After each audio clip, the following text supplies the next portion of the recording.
அப்படி இருக்காதுங்க. ஏன் தெரியுமோ? புதிய சட்டம் கொண்டு வர வேண்டிய அவசியமே கிடையாது.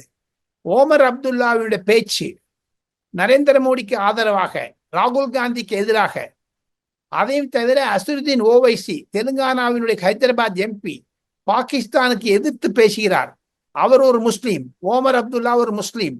அவர்கள் எல்லாம் தேசப்பற்று கொண்டவர்கள்.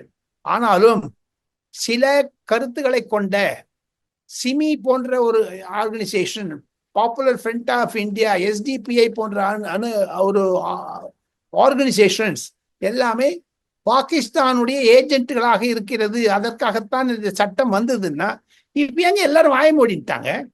புரியவே இல்லையே.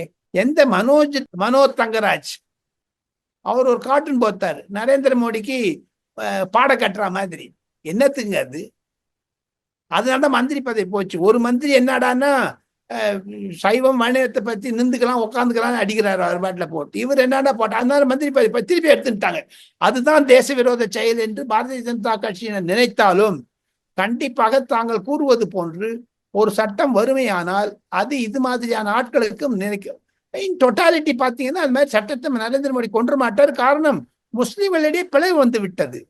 அசருதீன் ஓவைசியும் ஃபரூக் அப்துல்லாவும் நன்றாக பேசுகிறார்கள். மத்திய அரசாங்கத்தை தாக்குவதில்லை, அவர்களுக்கு சாதகமாகத்தான் பேசுகிறார்கள். ஏன்னா ஃபரூக் அப்துல்லா வாஜ்பாய் மந்திரி சபையில மந்திரியா இருக்காருங்க, சும்மா இல்லைங்க. அவருக்கு தெரியும் ராகுல் காந்தி ஒரு பேத்தல் மன்னன் என்று. அதனால அவங்ககிட்ட போறதே கிடையாது அவங்க.